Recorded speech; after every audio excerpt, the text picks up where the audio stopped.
Well, we're back again with yet another No Fluff analysis, and this time we're going to be talking about the 3 new mana spirals added on the 2nd anniversary of Dragalia Lost 2.0.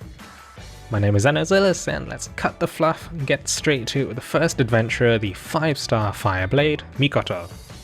His first skill, Ravenous Fire, is the original pseudo skill shift skill. The respective stages before Spiral deal 2 times 728%, 3 times 548% with a plus 15% strength buff, and then finally 3 times 414% with a final hit of 621%. After Spiral it now deals 2 hits of 910%, 3 hits of 685%, and the buff has gone from plus 15% strength to plus 15% strength with a plus 30% to the critical damage modifier. The final phase deals 3 times 517% and a final hit of 776%. Mikoto's second skill, Kindled Heart, went from granting 20% attack rate for 10 seconds to 15 seconds. And according to the wiki, the SP cost when shared has gone from 10,800 to 9,285, which is a curious change to decrease post-Spiral. Moving on, his first ability of 10% critical rate at 70% hit points or above has become Nature's Avatar.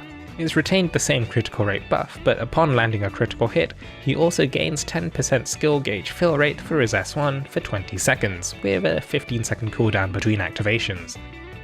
As always, Stun Resist has become Potent Stun Resist, and his 8% critical rate passive has gone to 10%.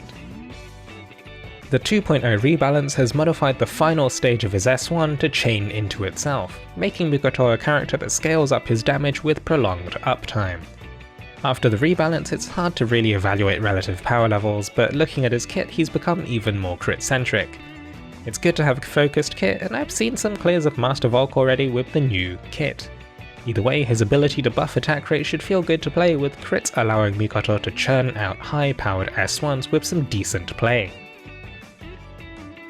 Next up we have the 5-star Wind Wand, Maribelle. Her first skill, Save the Day, has gone from dealing 6 hits of 230% to 6 hits of 256%. Her second skill, Not One Step Closer, has gone from dealing 4 hits of 341% to 4 hits of 426%, with the additional effect of Energize if used at 30 combo count or above. Her first ability gave her 40% skill damage at 4 hit points. This is now giving her plus 45% skill damage. Bog Resist has become Potent Bog Resist, and her skill prep has now become Skill Prep plus 5% skill charge. The 2.0 rebalance increased the defense down debuff chance of Maribelle's S1 to 100%, so the Spiral changes can be summarized as a numbers bump and the addition of conditional energize on her S2. With so much in flux at the moment, it's really hard to evaluate Maribelle, but with a roughly 10% buff to our S1 mods, 25% buff to our S2 mods, and then the skill damage passive from 40 to 45%, I could tentatively predict Maribelle hitting at least 30% harder with her Spiral buffs. And finally, perhaps the most controversial of the Spirals, the 4-star Water Lance, Elisanne, has finally received her Spiral.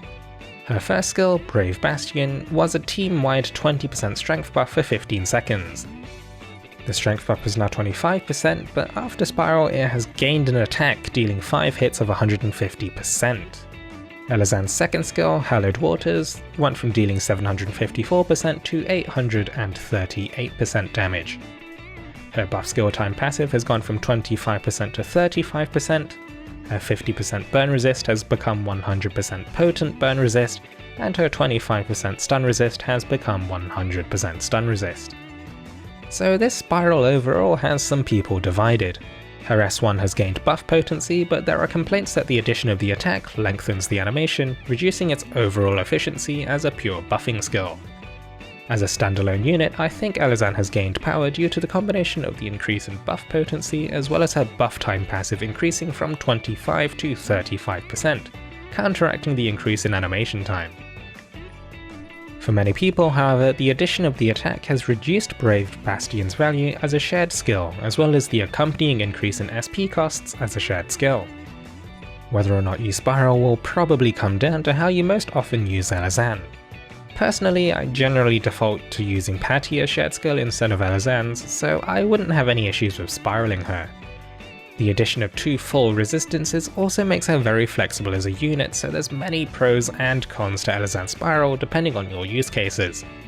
Unfortunately, I can't make the decision for you. Good luck. Anyway, that about covers our latest set of spirals. What are your personal thoughts on Elisanne's Spiral? And do you think you'll be spiraling her yourself? As always, thank you very much for watching until the end. Take it easy, stay safe, and happy anniversary.